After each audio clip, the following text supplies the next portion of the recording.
I am here. Yeah, There we go. here we are. Hey. Hey. I see Fat Carter. Hey there. Welcome. Welcome everybody that's here. Hey, Excited everybody. you guys are here. And we are up for a great conversation tonight. So you guys are in for a treat. Trying to get my angles correctly. Yeah, I know, right? Yeah, is my background good? Do I got enough lighting and all that good stuff? You're in good shape. You know, You're in good shape. I always struggle with the lighting piece. Okay, because I was trying to bring the soothing ambiance. I turned the salon lights down and put the track lights up. Oh, nice. Okay. Hey. We like that. Definitely. So I guess I'll introduce us and kind of jump right in. But for anyone who doesn't know, my name is Miki Wright. I'm a salon business coach and I guess the host of Beauty Superstars Talk, as well as the founder of beautysuperstars.com and our online training academy. And I am doing these talks on a regular basis with Black artists who are in the industry who have just excelled in their various areas. And a few weeks ago, kind of as all of the things erupted with the country, things spilled over into the beauty industry. And I was privy to be on a couple of calls with some of the top educators and some top leaders in the industry that are Black. And some of them I knew, some of them I didn't know. We were just, there to introduce ourselves and learn more about each other and what we're doing. And I left feeling so inspired. And I'm like, these stories have to be shared. So I'm using my platform and whatever I can lend to it to get some stories out for artists to have more exposure, because we have been not featured as much as we could be on some other platforms. And so I am really excited to be able to bring this to people. And I hope you guys will share the word and kind of spread the word and encourage people to come and join us, because I think there's so many nuggets that we're getting, as well as, I think the stories can be definitely inspiring, but they can also be healing for us that hear them and for those who share, as well as, it kind of cements a little bit of our history and the greatness that we bring to the industry and the love and passion that we bring to the industry. So I'm really honored tonight to be here with Jamez Smith, and I'm going to read a little bit of his bio and we'll jump right into a conversation, because I guess the other part of that is that I want to provide a safe space for people to tell their own stories. It's like, this doesn't have to be something where somebody else said, X, Y, and Z. And it's like, no, that's not what I was saying at all. So, so it'll be an open conversation. So Jamez Smith is creatively inspired, self-expression derived, but healthy hair motivated are the words that best describe Jamez Smith.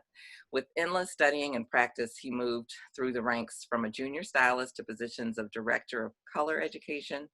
Jamez is now the owner and creative director of Hair Color and Design, located in Philadelphia, Roxborough section. From precision and freeform haircutting to fashion-forward hair coloring and a natural talent for taking hair to the next level, he landed positions with Lakme, and correct me if I'm wrong, Lakme Hair Care and De Pascal Salon Systems, Patrick Bradley Team Hollywood, and Farouk Systems Creative Artistic Team. He worked as a brand educator and platform artist for the listed hair color and styling brands. Jamez is a member of the elite hair color organization, the American Board of Certified Hair Colorists. Jamez is now operating under his own education curriculum, providing advanced coloring, cutting, styling techniques, business building, and motivational speaking. He's been highlighted in magazines such as Modern Salon, Behind the Chair, Launchpad, Salon Sense, Sophisticate's Hair, Hype Hair, Passions Hair, and a host of other publications. That's a lot of publications. He's graced the cover of 2 issues with Coiffure magazine. His professionalism has allowed him to create looks for celebrities such as house music legend Crystal Waters, gospel recording artists Yana Crawley, actresses Rosario Dawson, and Cheryl Lee Ralph. In believing you could never learn enough, we want to dive into that. Jamez has continued education across the U.S. and abroad with brands such as Matrix, Wella, Joico, Hairbrain, Aquage, Mazzani, Go Well, Paul Mitchell Systems, Bernays Academy, just to name a few, studying philosophies of hair icons Beth Minardi, Juan of J. Beverly Hills, Patrick Bradley of Patrick Bradley Concepts, Farouk Shami of Farouk Systems USA. So with all of those accomplishments, we welcome you, Jamez. Thank you. Thank you for having me. Thank you for having me. I don't know, just listening to that, it's still a lot more that's on my list to do, and hearing, the bio being read back, and it's just like, oh yeah, I did do that. Oh yeah, okay, all right. Sometimes you get into work mode and artist mode, and you're always striving for whatever your next is going to be, pushing and pushing and pushing, and sometimes you don't take the time to reflect all the way back from where you started from.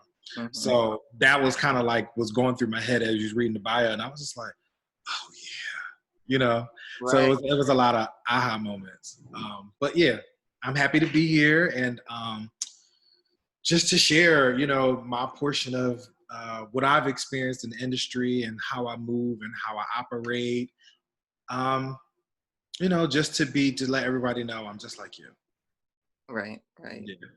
Yeah. Well, share with us, you said you were kind of reflecting back. How did you get into the industry? Let's start there. Well, I don't declare myself as one of those people that just had the natural born talent. But funny story is, I actually was trying to decide what I was going to do. So I dropped out of college. I was in school for, at the time, it was textile merchandising, mm-hmm. But now today they call it fashion styling. But they didn't have a name for it back then, 19 years ago. And I was working at the family business, and I was a receptionist. So all I did was just sit behind a desk, answer the phone, thank you for calling, make appointments, make friends with the clients, all that good stuff. And me and the main assistant, we never really got along. It was kind of like a love-hate relationship. Like, we loved each other, but it was always back and forth, just back and forth. She would bid on me or bust on me, or I would bid on her or talk about her, all that kind of stuff. And one night she had an event to go to, and my aunt, who was the last stylist there, and she had to finish up her client. So it was kind of like a time constraint. And I was watching the assistant kind of like curl her hair with the Marcel curlers. And I was just like, look at you. You just messing it up. You is so horrible. And I'm just like, I'm joking, but at the same time, I'm kind of like letting her know that don't look right. And so my aunt, she challenged me. She said, well, you act like you can do better. And I was just like, I probably could. I'm young. I'm 19 years old. I'm just like ready for gun-ho for life. And I'm just like, yeah, I probably could. I probably could do better. She was like, okay, well, put your money where your mouth is. I'm like, oh. Like, okay, all right. So she cleaned the station off, set up whatever, she said, just come over here and grab whatever you need out of my station and things like that. And all I did was just remember everything that she did when I watched her work, mm-hmm. and I mimicked the same thing onto the assistant. So basically, the dare was, if you mess up her hair, you lose your paycheck. Oh. You're gonna do a good job. She loses her paycheck. I went home that night with 2 paychecks. Now, the next morning, I did give it back her paycheck. But it felt good to kind of like rub it in a little bit. Right. Well, that definitely upped the ante. Absolutely. 2 paychecks? Yeah. Mm-hmm. Right. But what happened after that, it just really it was always interesting to see hair happen. Watching them come in, look crazy, and then they go to the bowl, they under the dryer, they get blow dried or whatever the process was, and then it would come to the chair, and I'm watching my aunt's hands do this, and then I'm watching the curlers, and I'm doing this, and spray, and this, that, and the other, and mind you, she's engaged in a full conversation. So what happened last night? Girl, this, that, and other. But not, it's just effortlessly just going around the head, creating this look. And I'm just like, this is interesting. So after that night, the next day, she kind of asked me that night, she said, where did you learn that from? And I said, watching you, I guess. She was like, have you thought about doing hair? Nah, nope, I don't know. But then after a while, the curiosity started to kick in a little bit more. I started to go back to the bowl. I started watching like as color kind of washes down the drain. I'm watching relaxer applications, and I'm feeling the hair and touching the hair, and I'm asking her questions. And she was just coming off of being a Mazzani educator. So she had a lot of knowledge about chemistry and how the hair responds to certain things. And I will ask questions, why the hair feels like this. When you do this, why does it look like that? So on and so on. So she started embedding those things into me. And then after a while, I just said, I think I'm gonna go to hair school. And voila, here I am today, 18 years later. Wow. Well, that's quite a story. Quite a story. So yeah, it definitely sounds like you had an eye for detail. I can say that, yes. I do agree that as I'm getting older, I'm becoming more meticulous, and I'm learning to tell myself it's not that deep, let it go. Uh-huh. Let it go. But a part of me is just like, no, I got to get that one hair. Right. But no, as I'm getting older and getting more experienced in the business, I'm definitely like, let the flow happen and connect with it. Okay. Yeah. And what's that experience like for you? It's still a learning curve right now to this day. Okay. Yeah, I have this term that I used to teach the hair part. I haven't done that in a little while, but I teach more of the business part now. But, it's particularly with cutting hair that has curl or wave or texture or over curl or any of those things. It's like even straight hair, it's like, listen to the hair. What does it want to do? Where does it want to flip? Where does it want to, it's like, and just go with that, makes it a lot easier than trying to, force it to do something that it doesn't want to do. Exactly. And then you overwork yourself. Your brain is just fried out. It's like, oh, it's not coming out the way that I want it to. And it's just like, well, it looked fine. There's plenty of times that I've styled a model or I've styled a client. And mind you, I've actually learned styling from from clients, watching them do this, look in the mirror, turn sideways, give me that duck lip. See how I look, sexy eye, tuck the hair behind the ear, all that kind of stuff. I kind of watched that feminine transition of accepting the confidence of what's coming with this style and how I'm going to work it and make it work for me. I've learned that from my clients. So I kind of got lost of where I was going. So it was time, and most of the times with clients is like, when you end up cutting the hair or you end up doing your prep work before you get to your final finished look, they're like, no, I like it just like this. No, don't do nothing to it. I like it like this. I like the cut. I like how the colors land. It's giving me this look that I want, and I want that. And I'm just like, you sure? Okay. Whatever makes you happy, just pay your ticket. Okay. And we are good to go. But I've learned to embrace that. I've learned to embrace that the imperfections is what is the beauty of the look. Yeah. So I definitely want to ask you more about the photos that we see.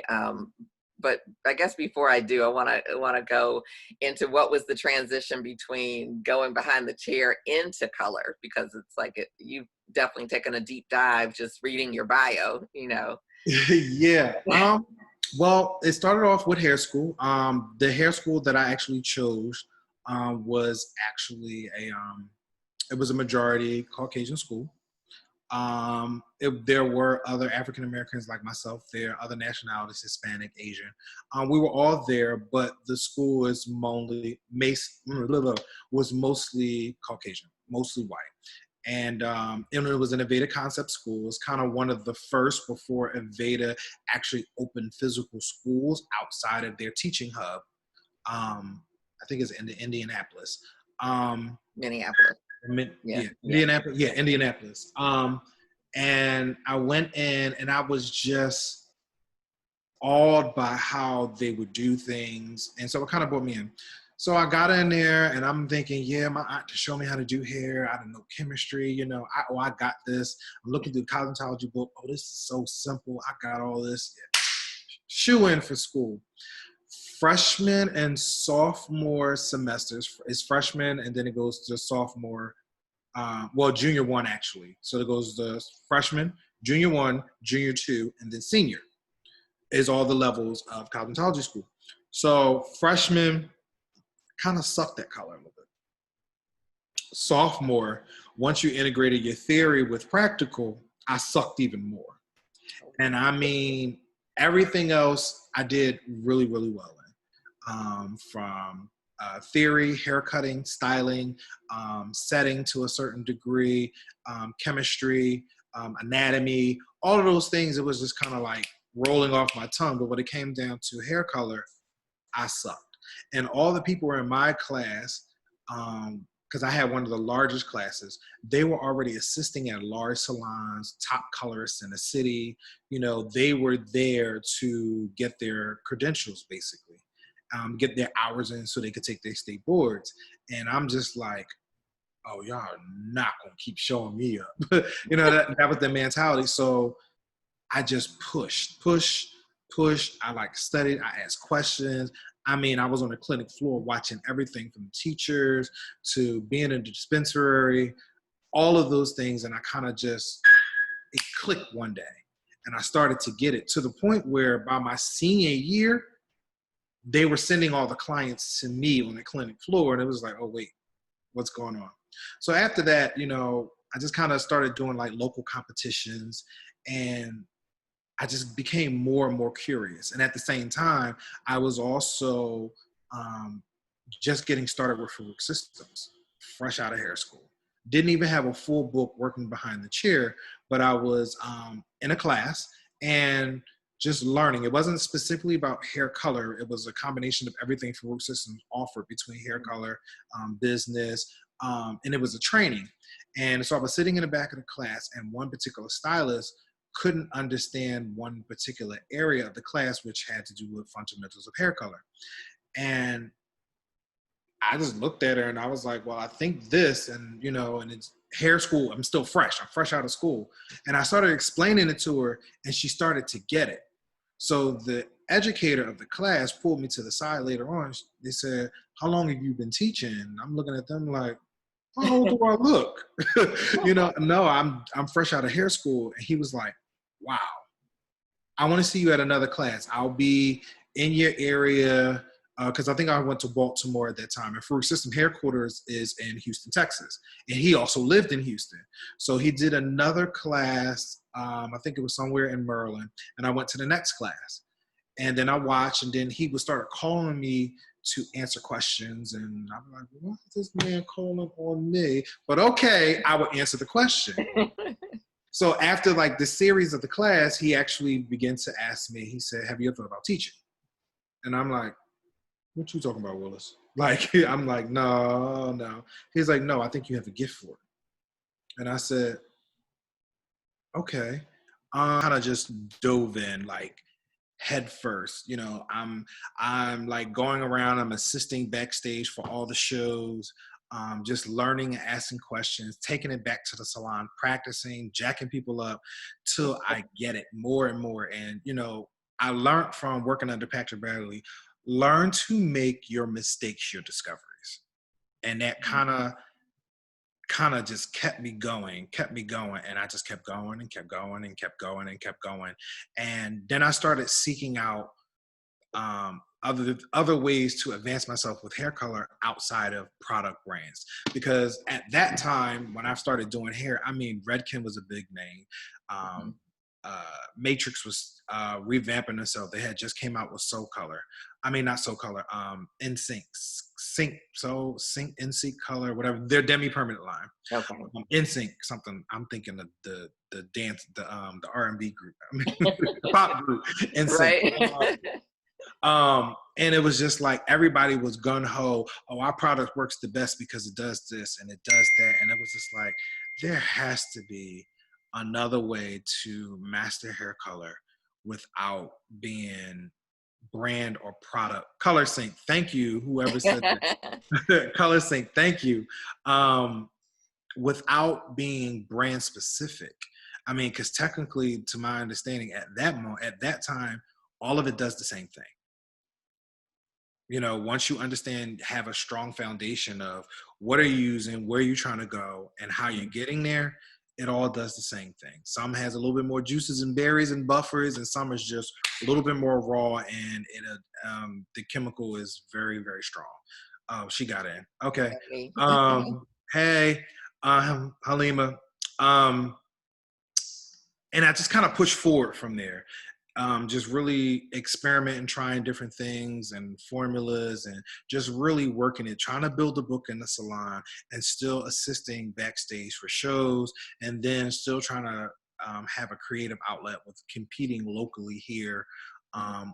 Or no, because I competed in Miami and New York, different places, but just, still trying to hold on to not being so stuck on just learning all the time, but being able to learn, being able to teach, and be able to fulfill my artistry all at the same time. So when you see like these photo shoots and all of these looks, it's just me just expressing myself.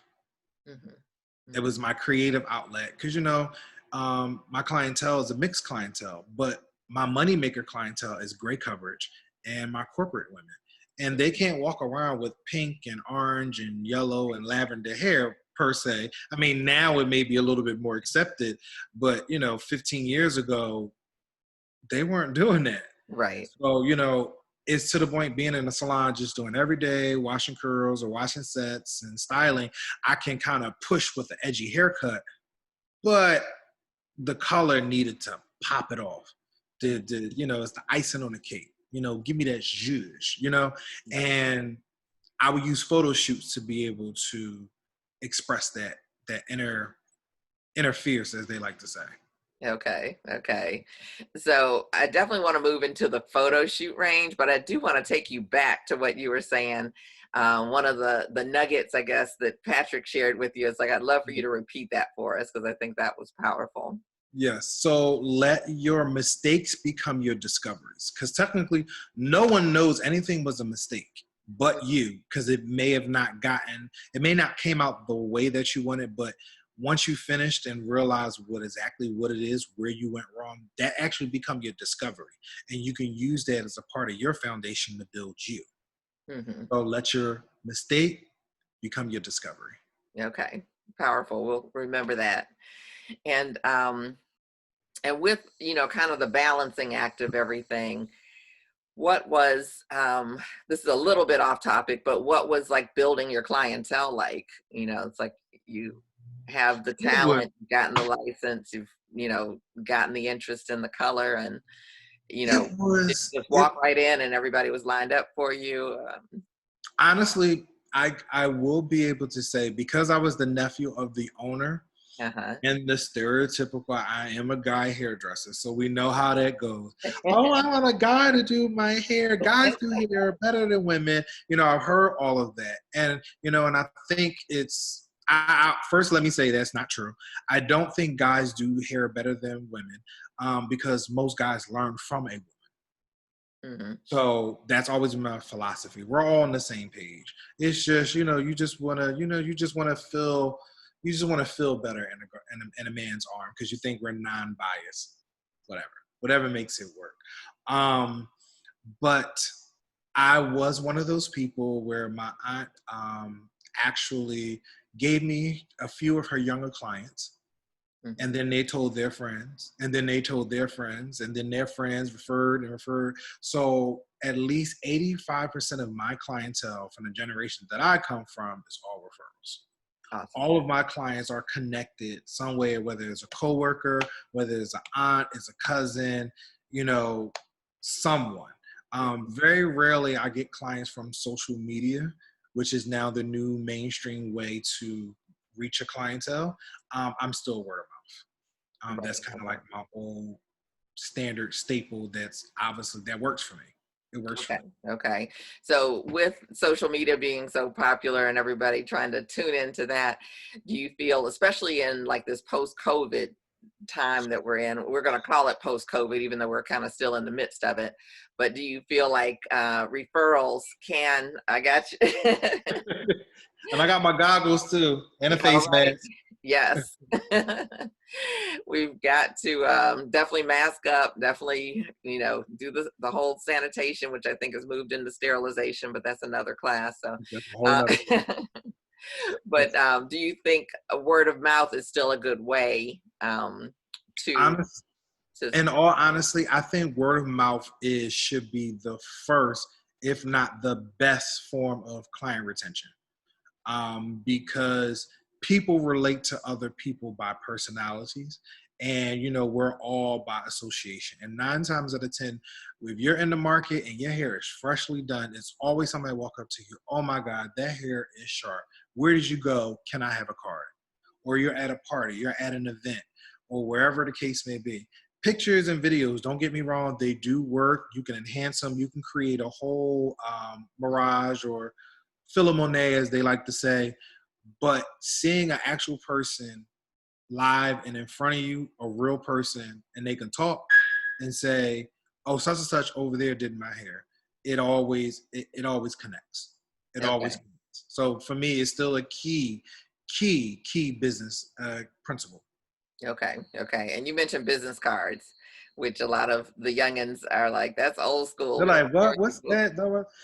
But I mean, it's always good to have, just to solidify um, your professionalism.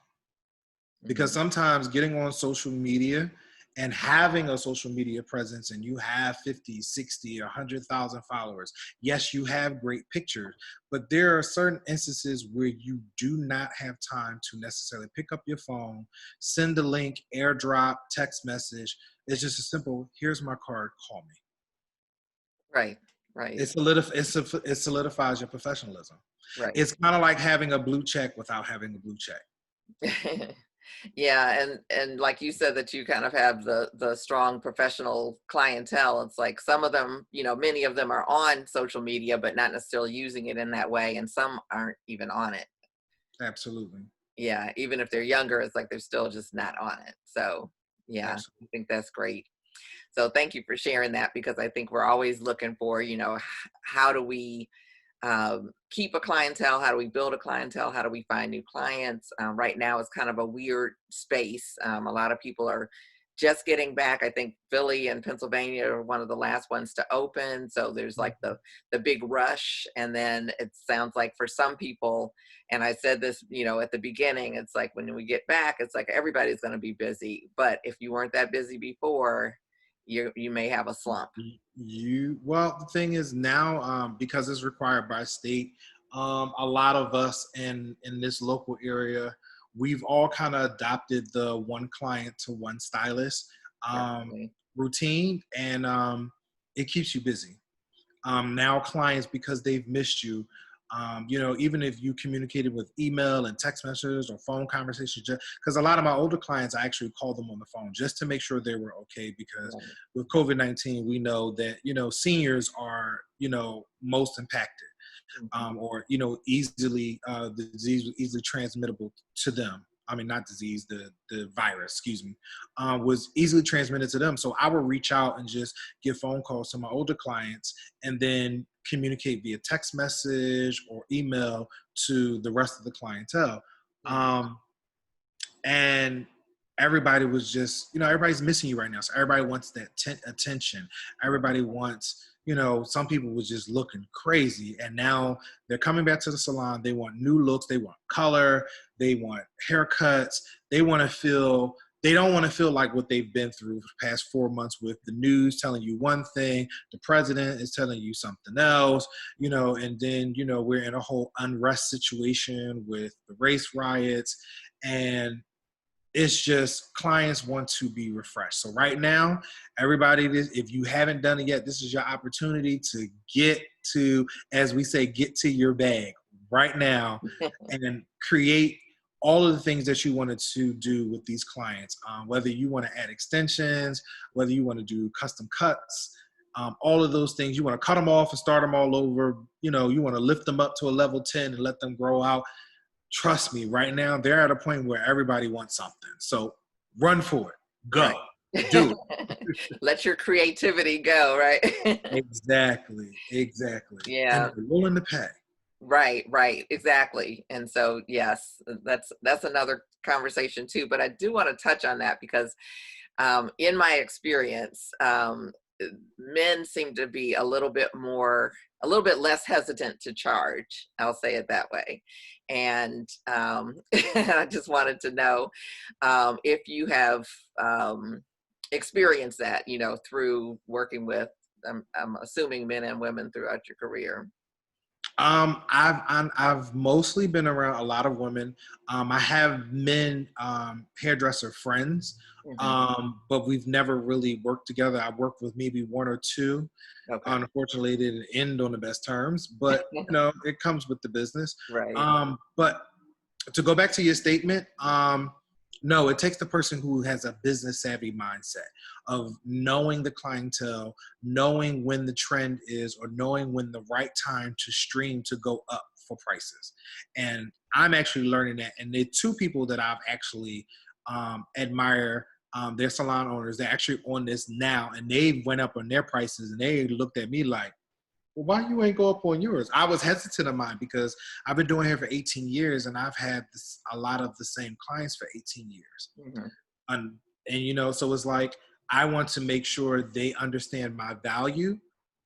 But I also understand, like, I've watched their kids grow up. You know, I got kids coming out of high school when, you know, I've watched them necessarily be born, you know, so it's like, you know, you develop a personal relationship. And so sometimes having that personal relationship with clients, you have a tendency to forget about the business side where you have to pay attention to your overhead. You have to pay attention to what's coming in versus what's going out.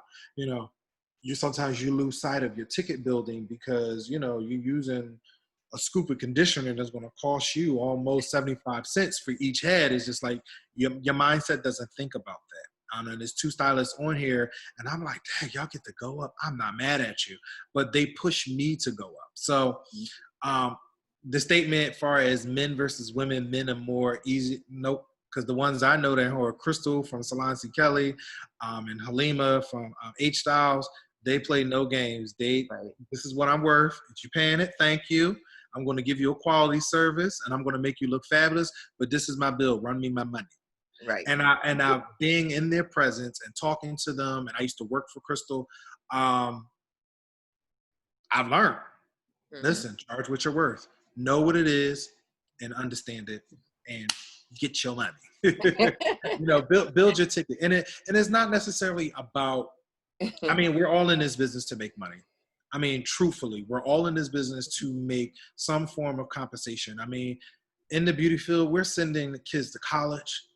We're paying for mortgages, houses. You know, some people got multiple kids going to college, and we're able to do so on a hairstylist budget. You know, and our income.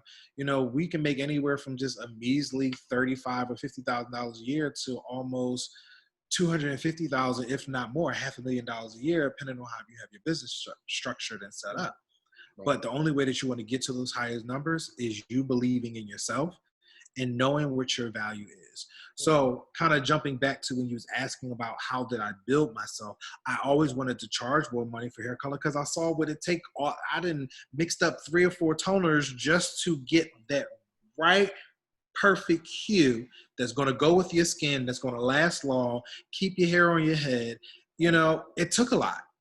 You know, the color go anywhere from $5.65 to $8.20 a tube, depending on your color line. Right. And it's just like, well, I done opened up 3 tubes just to get this one hue or this effect that I need to get. So now I have to be able to charge accordingly. So each time I took an advanced color courses, that's what they were always ending the courses with, is just the advancement of business, the numbers of how to make your hair color work for you. Yeah. So that was always part of my hunger of pushing to get better and being able to charge more and to place myself in a position where I was confident enough to say, yes, my bill is $300 just for a double process. Mm-hmm. Starting, and it built the confidence, it built me, and it's still building me. I'm still striving to see what's out there because learning is continuous. Once you swallow your pride and understand where you're not good at, there are quite a few things in hair color that I think that I'm not the best at. Someone has a different opinion. We can be hard on ourselves, but at the same time, I'm striving to correct whatever that is that I see. And whether it's class, manufacturer, through my peers, learning is never ending. Mm-hmm. Never ending. Talk to us about the American Board of Certified Colorists or Hair Colorist. What is it?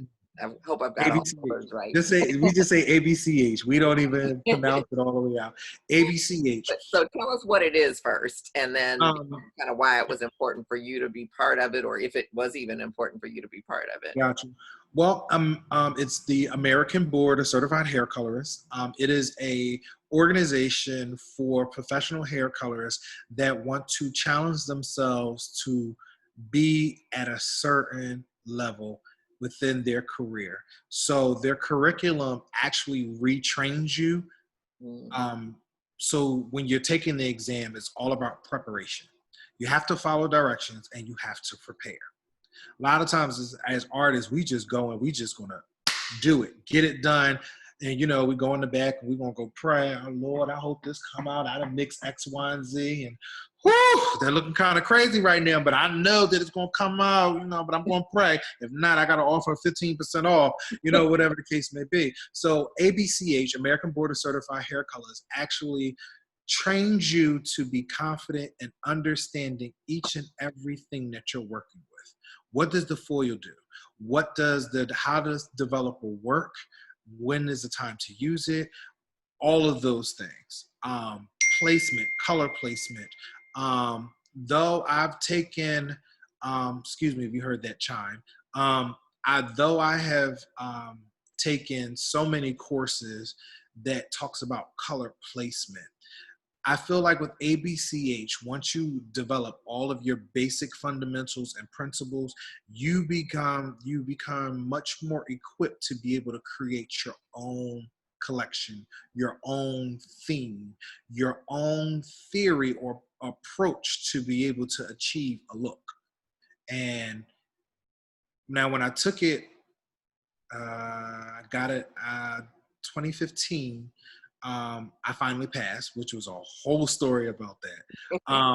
But I finally passed and I was proud because I challenged myself. And I didn't pass it's 3 sections. It's a practical portion, there's a theory portion, and then there's an analytical portion where they give you scenarios and how you have to troubleshoot color correction. And I actually passed on the analytical. Okay. I failed theory by 2 points, and I failed practical by 5 points because you have to be very neat. So when you go in there and you take your exam, everything is like the tablecloth is white, the paper is white, the mat that you stand on is white, and when you go to take your exam, when you come back in, maybe for a break, depending on which portion of the exam you took, you're looking, you see all these little circles. They're circling every drip drop of color that fell on the table or whatever because they're judging you by uniqueness. It's all about, you ever notice when you're confident about something, your swag or your flow or how you do it is just like, Well, they want to instill that with you all the time.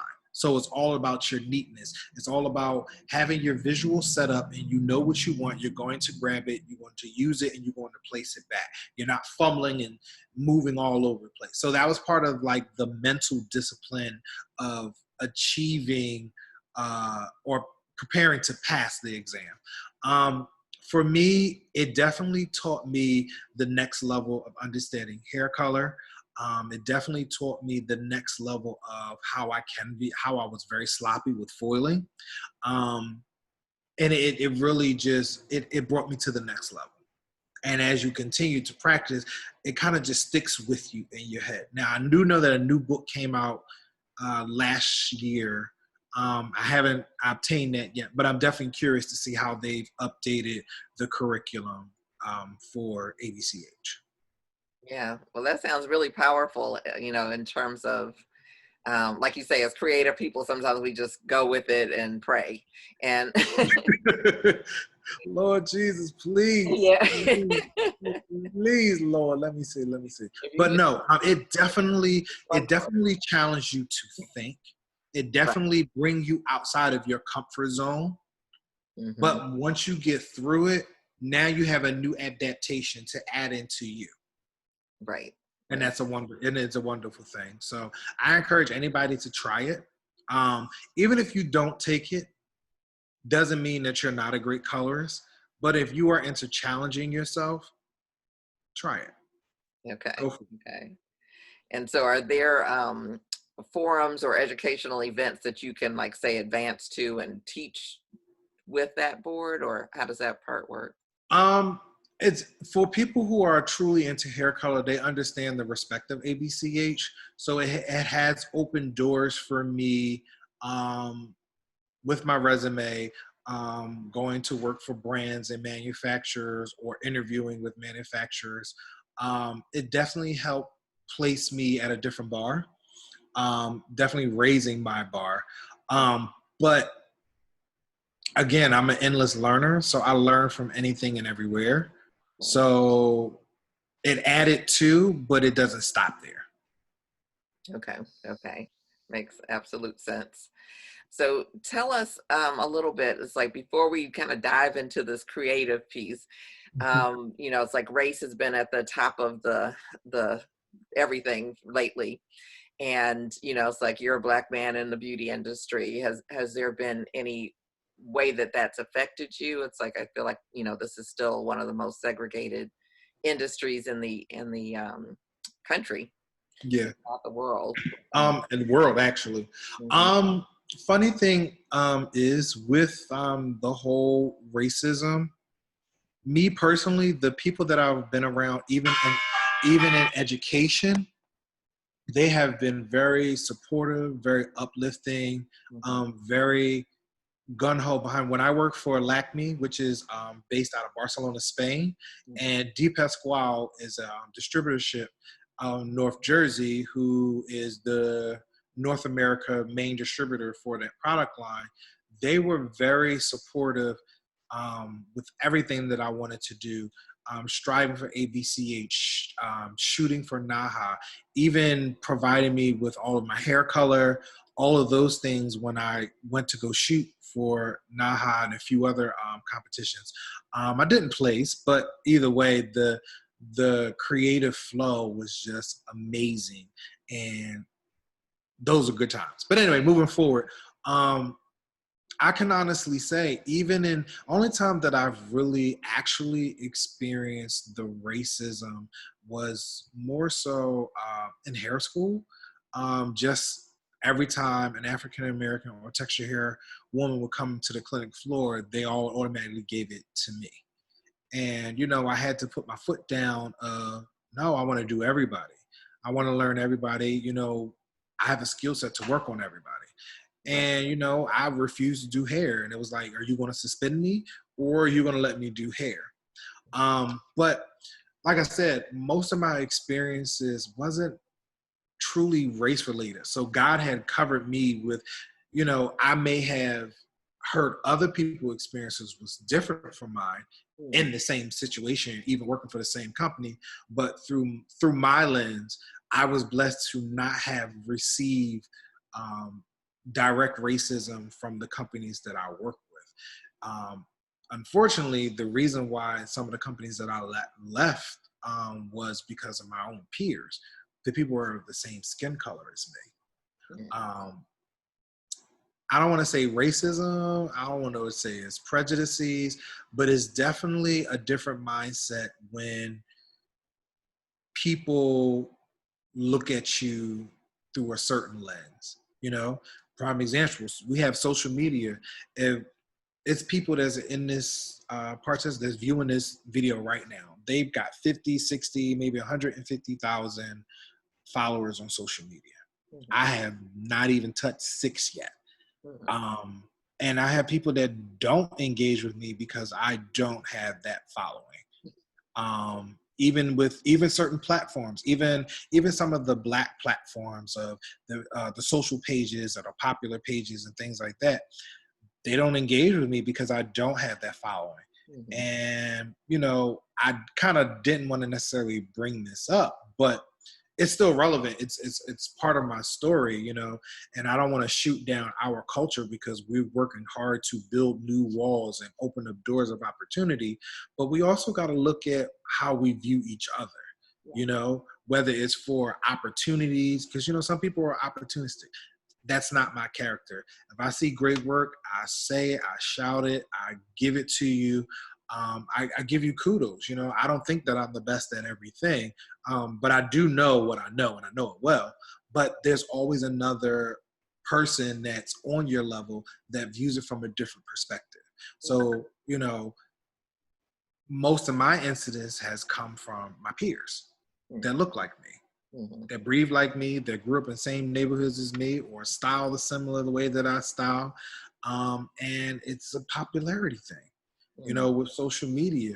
And then, you working with certain friends or family members or whatever the case may be, and they see something in you and they are scared of what the potential in you could be. So they kind of like put you in this stronghold. Mm-hmm. And they kind of hold you back or hold you down, and you don't even realize what this weight on your shoulder is. So it's the same feeling that I received from that aspect as a culture, what we're going through as far as trying to get ahead and be worthy and working on all the other platforms and getting on stages. Because I will say, in seeing some of the situations, I know some, excuse my language, I know some damn good hairstylists and some excellent educators that know how to deliver. But because of the color of their skin, they haven't advanced forward, and I had an opportunity where I advanced forward, but due to my friends and my personal life and family, it spewed over into my work life. So I didn't get that opportunity, and I was embarrassed. So I had to pull back. So now it's like, now I'm back in the fold, like, okay, what is it? And, people ask me all the time, when is your next class? When are you doing this? I had one class a big class in 2017. I had people flying in. I'm just like, oh, wait, what? So it's like, I'm not popular on social media, but it's like the people that need to know me, they know who I am, So like there's segregation in a lot of different areas.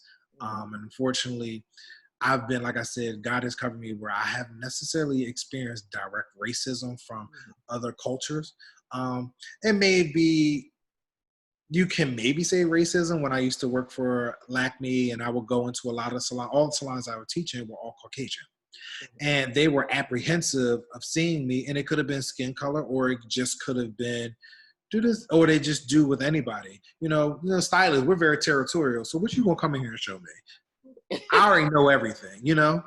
And when I walk in, I can read a room, and I can tell when I begin to speak that the people are a little apprehensive. They're a little withdrawn. They're not fully engaging. And so I do a little thing where I begin to speak in all of my big words.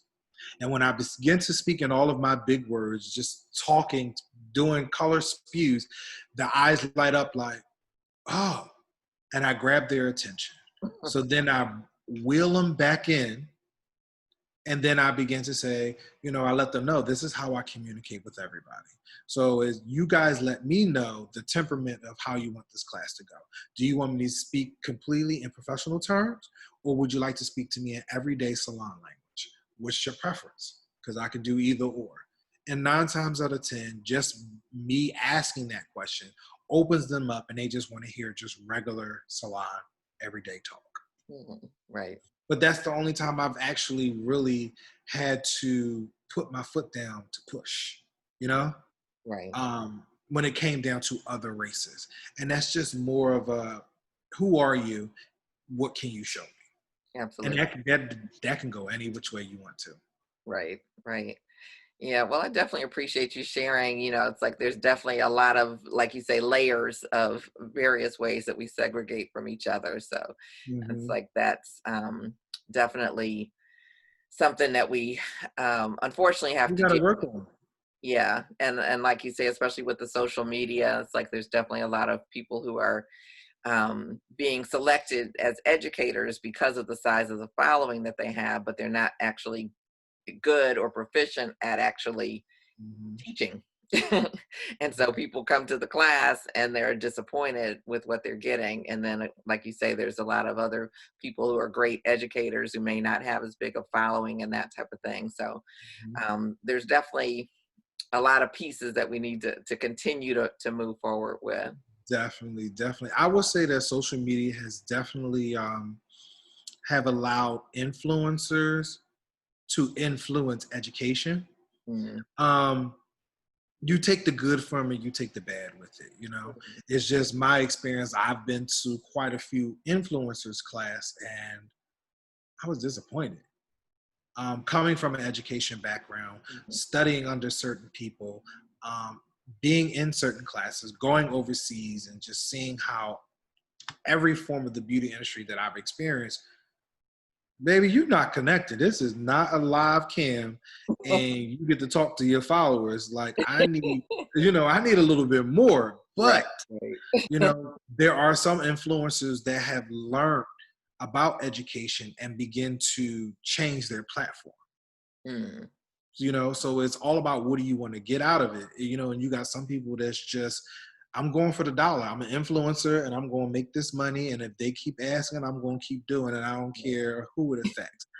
you know but I definitely feel as though once you become an educator of any sort, in the hair, the traditional school system, anytime, even just being a parent and you're teaching your child, mhm, you now hold the responsibility to be able to impart the right information to allow people to make the right decisions for themselves. I feel like in some cases, it doesn't happen when it comes down to like certain influences where it's just all about popularity and mhm. it's about achieving that particular look. But that particular look is not going to work for that particular person. So Right. how do you troubleshoot it to make it work for them? Or Mhm. how do you instill confidence in that particular person, because they're not going to look like the picture that they see? Right, right.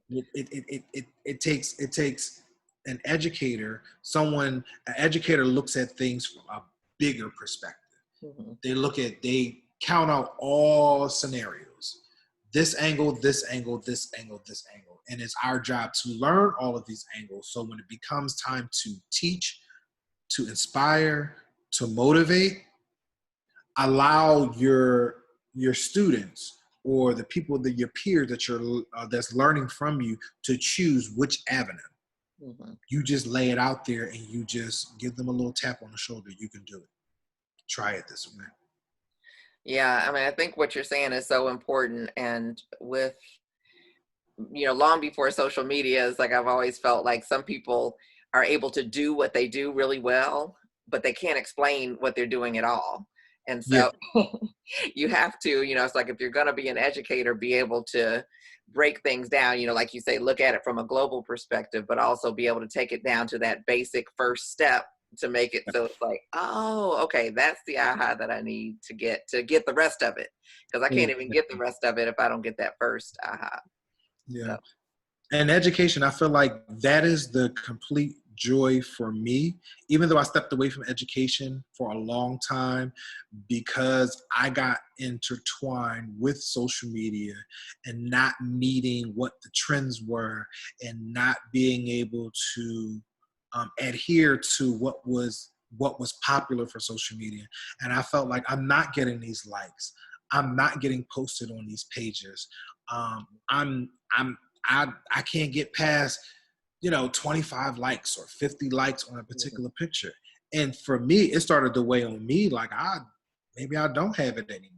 mm, Maybe, I don't, forget what I've worked for, my accolades and what classes and who I study under and who knows my name or familiar with my work.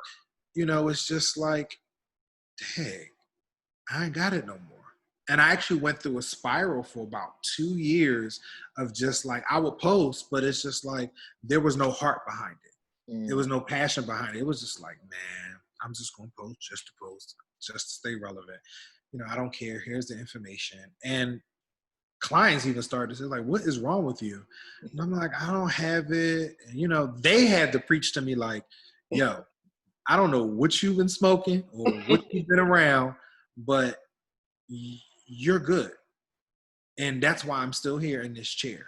And it just, I don't know, you just kind of fall into a space of, do I make it or not? Because according to what deems in social media, whether it's Twitter, Instagram, Facebook, if your work isn't trending and you're not making these popular pages or even made a relationship where you paid to be on these pages and then they turn around, they repost your work, it's just like, dang, I'm just posting just to post, Yeah, what you shared, I think, is so real. It's like it definitely, between the algorithms and the, it's like I've talked to a couple of people who have some of the bigger platforms and that type of thing. And it's like, they've said, like this is like numbers driven as far as, what gets, a lot of likes and that type of thing, because the sponsors on the other end are saying, it's like, well, unless you have this much reach and unless you have this much whatever, then we're going to pull out, and so it just becomes this spiral. And like you say, it really can sink you into like, oh my goodness, am I good enough? Am I, all of that. So yeah, I think I saw a few posts. It's like people can relate because it's real. Sorry guys, I was being a little transparent. I just had my little moment. I know I went off on a tangent. I do apologize. No, that's what we're here for, because it's like that's the real. Yeah, it's just like, whoa. But and I'm here to let everyone know that if you believe it, you can achieve what it is that you want to achieve. And then regardless, you just approach it step by step, piece by piece, bit by bit. That is the way to build your foundation, because your story and someone else's story is two different things. You're made to go through your experience for the people that is set forth in front of you, so you can be transparent with them and to let them know, hey, it's okay. I've been in this position. I haven't always been at the top or my limelight, or I'm still working in my transition to what my next is. So if I can do it and still be productive, so can you. Right. Amazing. Great nuggets. Yeah, I hope everybody's got notebooks out. I didn't even say all that part in the beginning, but come back and watch this because there's some good stuff on here. We appreciate you sharing. And we're like about an hour in, and it's like I always allow a little extra time, but we haven't gotten to the creativity part, the part that the good stuff. I saw your work, and it's like, and I see a lot of dimension. I see the, kind of color melts and just the use of color, how you put it all together. And of course, what makes things stand out are, the makeup artists that, that can interpret and combine with the hairstyle that you've created, and the photographer that can capture that essence of that particular model that you selected, along with the color and along with the styling and what have you that goes into it. So share with us, like, what is that like concept wise? And I actually pulled out some of your images. You want to walk through? Okay. I'll walk you. I'm going to be very transparent with you guys. Some stuff, depending on what the photos are, it may have been a collection. Or some stuff just may have been off the wall. Just I made it work. But let's go through the pictures, and I can kind of share. If I can do this here. Why is this not coming up here? Let's see. So if I pull that up, let's see if I can do it that way. And if anybody have any questions, please drop them in the box. Even though I can't see what they are, but you should be able to see what they are. Oh, wow. Can you or no? No, I can see. Messiah, what's up? Messiah's here. I'm sorry, I just got excited. I'm just seeing all these people. Okay, well, you can see then. Okay, I can see. So let's just start with this one. Uh, Crystal. I mean, Chrissy. Sorry, not Crystal. Chrissy. Um, it's funny. Chrissy is actually a hairstylist herself. She is, in my opinion, probably one of Philadelphia's first curly girls that was into the curly girl movement. So she always wanted something different because she always wore her hair short. She always wore it curly, and she would grow it out. And she is very supportive of me and always wanted, I don't care what you do. The first time I colored her hair, she was the first person I was experimenting with how to achieve silvers, silver tones. That was like in 2010 and 2011, understanding how to work with silver tones. And then this was actually done in 2017. Yeah, some time has passed, but this was done in, no, I'm sorry, 2018. This was, no, 2017. Yeah, 2017. I was doing a an educational forum here and in Philadelphia with another hairstylist, and we were kind of going for the very sophisticated Vidal Sassoon, clean white collared shirts, denim bottoms, and clean makeup with just a hint of color. And Chrissy just didn't care, and it was like 1 o'clock in the morning. I had bleached her up. She was platinum blonde. She was at a level 10, and she looked at me and was just like, you know, I've been this color before, right? And I'm like, really? It's 1 o'clock, and we've been working since 8 o'clock to do this color, and it's 1 o'clock in the morning, and you're telling me you've already been this color.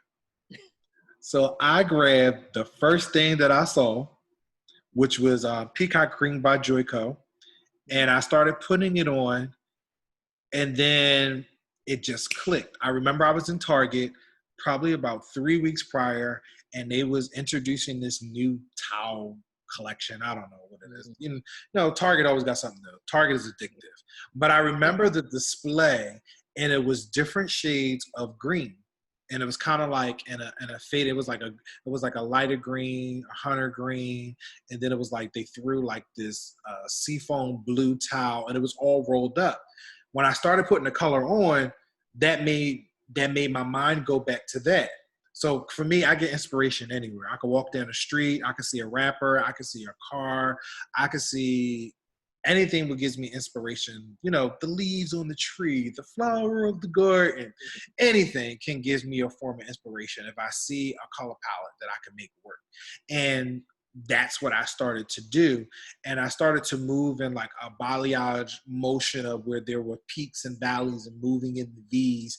And I would just paint and just smudge and maneuver. And then I would take a little clear and I would dilute the green. And then, you know, I would dab a little blue in there and I would create, you know, the shade that I would want to see, all while working at the same time, because I knew each time I was going to move to a new section, I wanted to grab something else. And because I had already toned her to be a silvery blonde, it made the colors look more metallic, but they were actually just really bold and rich. Wow. Was everybody else there with him while he was doing this? Like I was, it's like just listening. It's like I'm like at the bowl seeing you. So that's pretty much how that came about. And cut, we actually did the cuts as part of our presentation and presenting at the class or the forum. Okay. So inspiration for the look, you know, it's like we got the color, and did you have like a visual of, you know, besides the plain white blouse type of look? And no, how did you put your team together to, you know, to capture this? Well, it was a young lady. She's actually a stylist, too, really good stylist that I used to work with. Her name is Leah.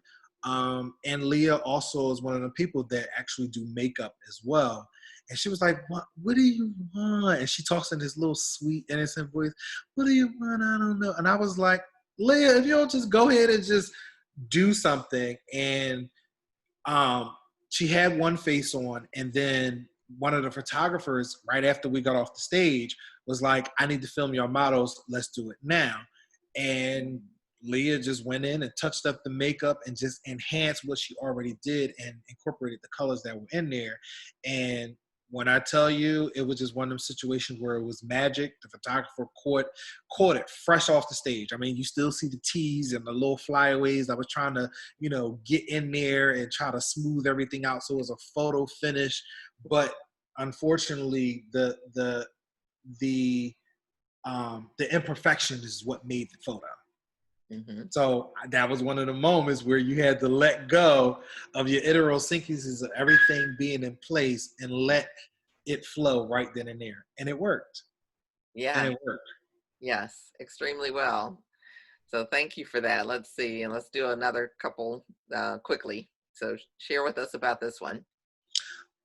So this one, this was actually extensions that I made.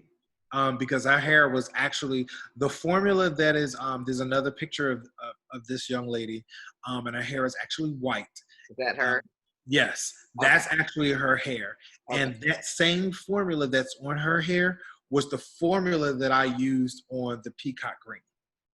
Oh, okay. Okay. Yeah. So it's like when you're taking hairs to certain levels, you definitely need kind of something to create as a buffer or a filler to make your color stick a little bit better. And whatever your undertone is, 9 times out of 10, it's always going to reflect in your target shade to give you the right hue. To create something different. And that's where being a hair colorist comes into play, and you can be able to charge, because no one's going to be able to achieve that. Anybody can bleach anyone's hair up to, a level 8 or level 9, and it have some form of warmth in it, and you drop a green and it reflect a little bit of blue, because yellow and blue makes green. This is you got company. Yes, I'm still on live. I'm being interrupted. I'm sorry. Yeah, that's my bestie. Oh. Hey guys, he comes here to get all my gray. He makes my blonde beautiful. Okay. All right. She's also my salon administrator, and she's also my accountability partner. Awesome. So when I have ideas, it's always to troubleshoot. It's always to troubleshoot and get things done, because I'm a true artist at heart. So I will be a visionary, and I will think of all these elaborate ideas, photo shoots, fashion shows, creative, whatever, artsy type of things, even fashion, but I don't follow through with everything that comes along with it. Right. I get stuck at the vision and never take the walking points or the measurable objective to get to the next level. So she's kind of one of the people that just, all right, get it done. She beats me by the whip. Okay. But going back to this photo. So this photo was actually extensions. And I was actually experimenting with pure pigments of oxidated tint. As they say, additives. And I was determined not to use semi-permanents. Okay. So what I challenged myself is that I got just regular blonde extensions, and I made her cap. I'm from Philly, so we call them wig caps. So I made her wig cap. Other places they call them quick weaves. I made her cap, and I was pretty much playing with oxidative pigment. So I kept playing with the green, and I kept playing with the yellow, just so I can get the right look. Because here's the thing: when you're dealing with oxidative pigment and you're dealing with additives that actually has an actual pure tone to it, it's not as reflective as you're using a regularly semi-permanent.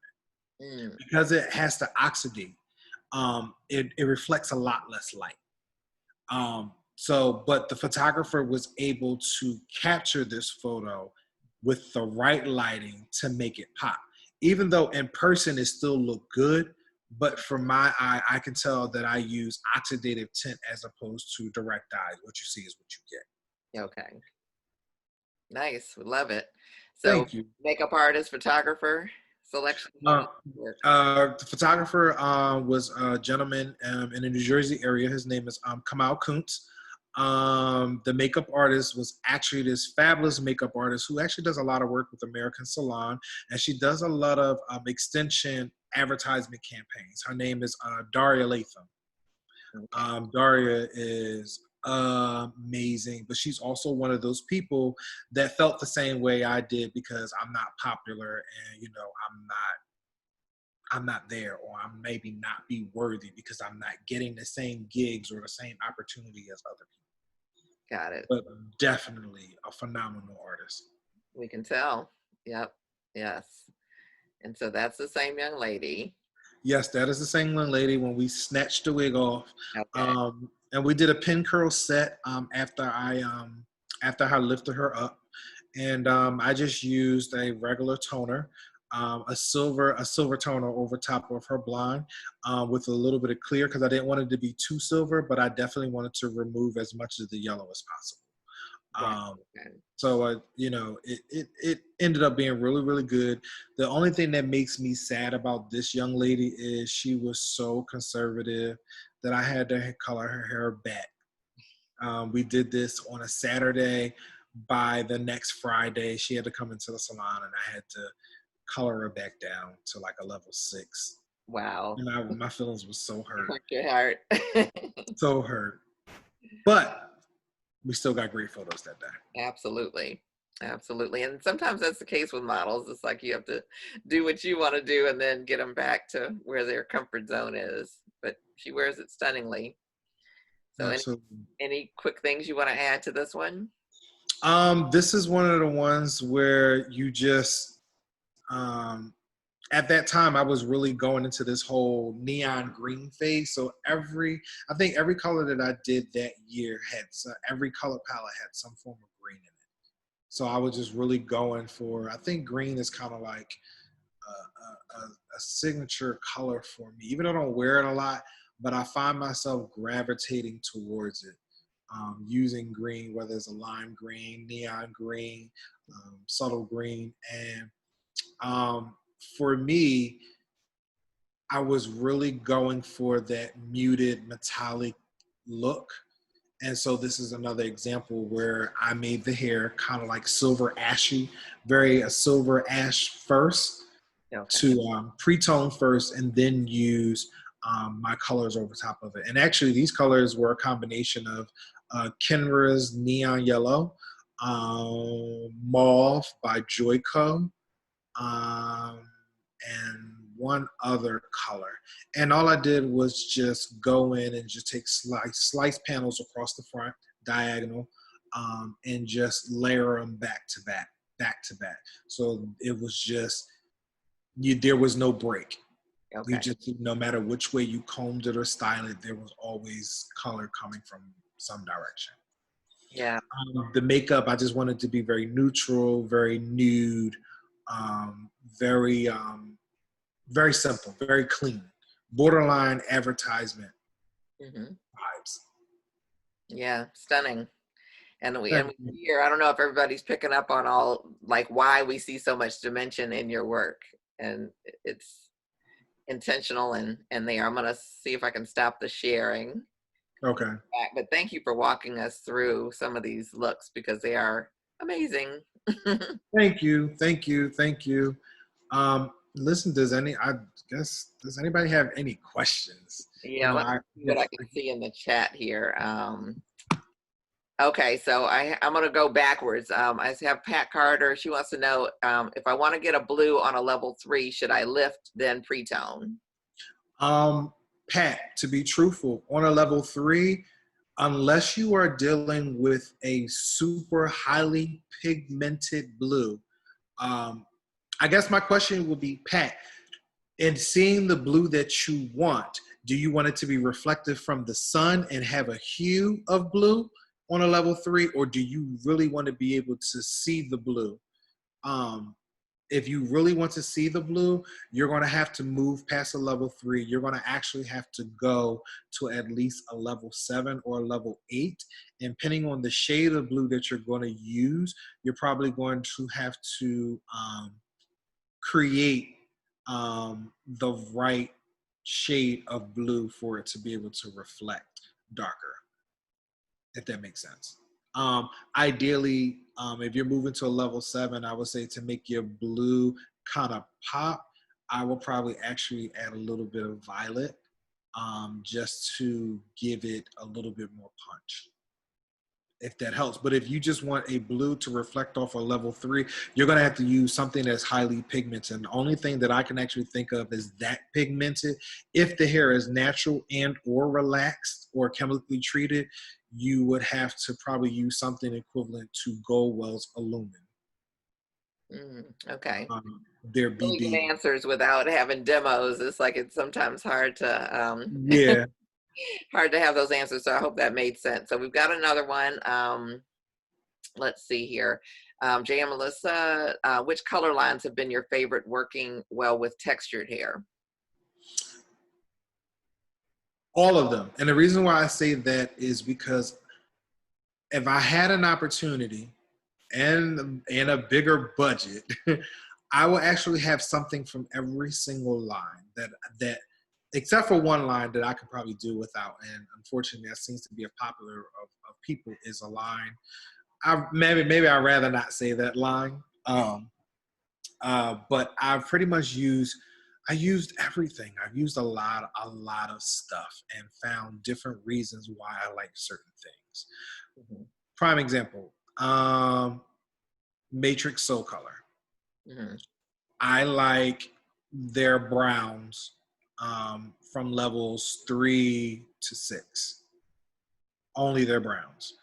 However, in Lakme, I like their ash browns. I think there's probably one of the strongest ash browns on the market.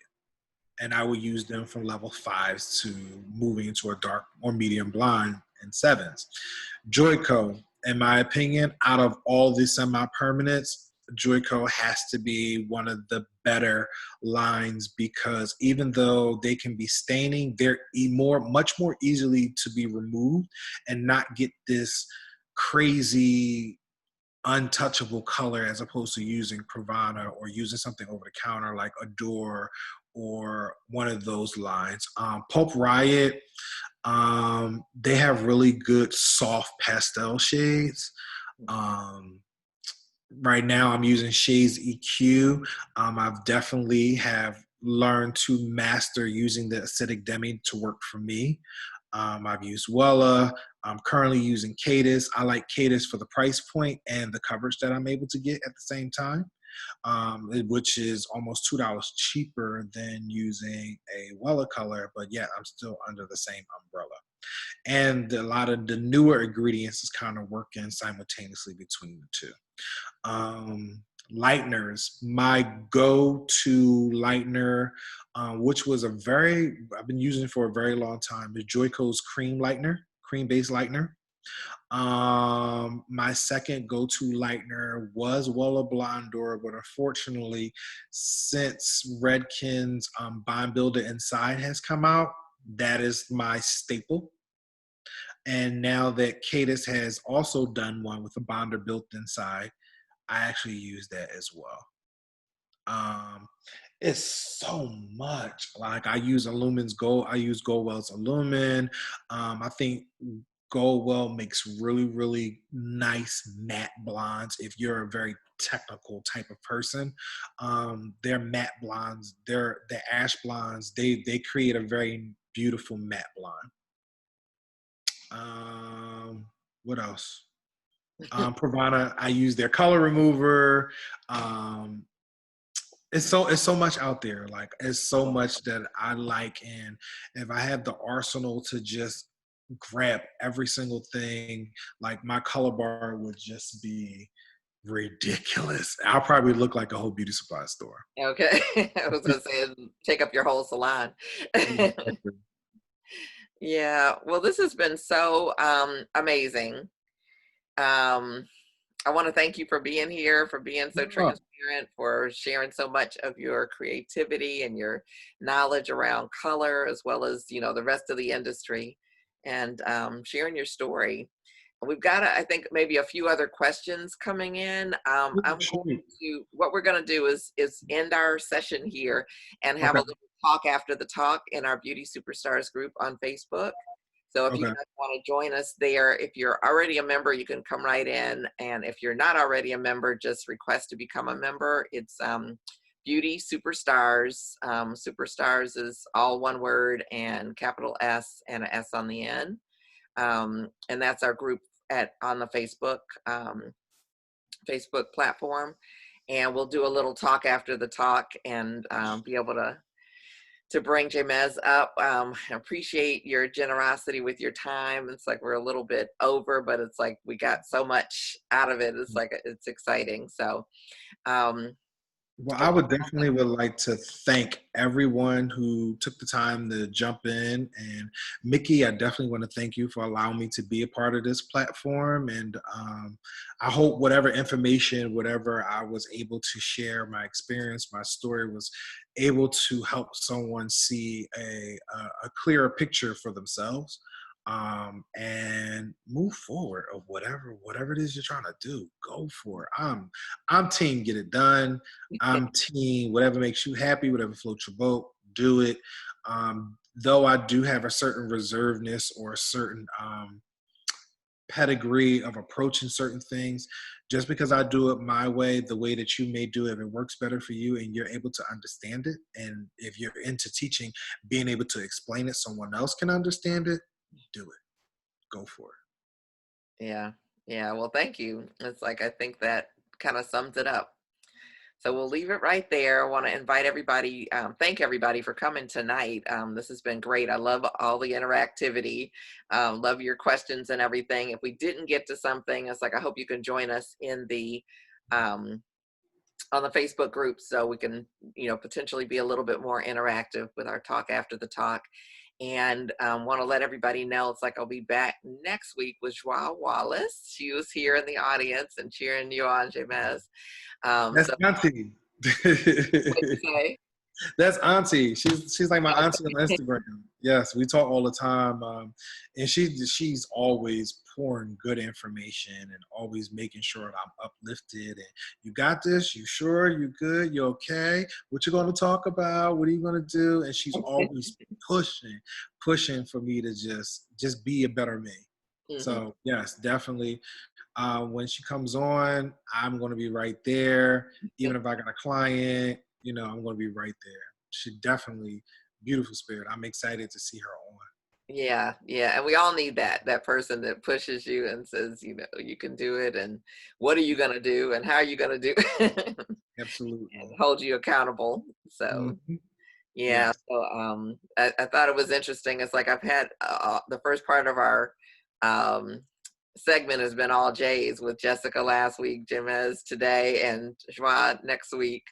And we'll have Kia, so it's a K. So yeah. Oh, Kia Sterling? No, not yet. She's coming. Kia Neal.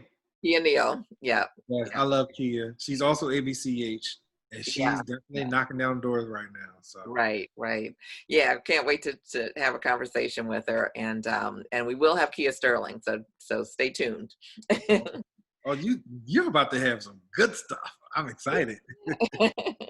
Yeah, there's so much. I said last week, it's like I probably have 5 years worth of people I want to talk to already. So well, now is the time to do it. Now is the time to do it. Your platform is definitely provide people an opportunity to be able to express themselves, because sometimes some people are not able to get to those other levels. So you're definitely providing a space, and we thank you for that. Yeah, well, thank you. It's like I can't do it without you guys. So I appreciate everyone being here. I appreciate you, Jamez, and the artistry that you bring to our industry. And we will say goodbye for now. It's like I always encourage everyone to keep reaching for the stars. Say goodbye to all my hairdresser friends. Right. So any last minute something before we shut the doors here? So if you have any more questions or anything like that, let me know. And follow you. Tell us where to follow you. I'm sorry. I am Jamez Style. That's J M as in mother, E as in Edward, Z as in zebra, R as in Richard, A as in apple, H as in Harry, style. So that's J Mesra Style on Instagram, or mesrastyle.com is my website. And on Facebook is Jamez Smith. Awesome. So we will follow you. We got to get these numbers up, right? So we can encourage. Yes, we got to get these numbers up. Yeah, mine are the same way. So it's all good. I saw someone asking questions as far as gray coverage and using Illumin. I'm trying to find the question. I will say this: Illumin is not good for gray coverage unless it is being previously chemically treated, especially with a sodium hydroxide relaxer. I hope that answers your question. That it works well together. I want to clarify. Actually, believe it or not, they do work well together because the lumen, the steps, the base of Illumin is it's marketed as a demi-permanent. Mm-hmm. However, there's no oxidation process, so it's direct dyes. Okay. But the process to have the prep is an alkaline, and then also the lock treatment that goes on after you rinse the first round of the color out is actually an acidic portion. So you're still getting some of this for the talk after the talk. Yeah. So you're getting all the oxidations and all of the chemistry and color theory stuff happening, but it's happening in different portions. So, but to cover gray, you can cover it if the hair has been relaxed first. Okay. So you're able, because it's highly pigmented. Simple answer, and we'll leave it there. So yes. Thank you. And we'll follow up with the talk after the talk. So I'll see you guys shortly. All right, see you shortly. Thank you again. Everyone take good care, and hope to see you next week, next Tuesday at 7 p.m. So all right, guys. here. Bye-bye. Bye.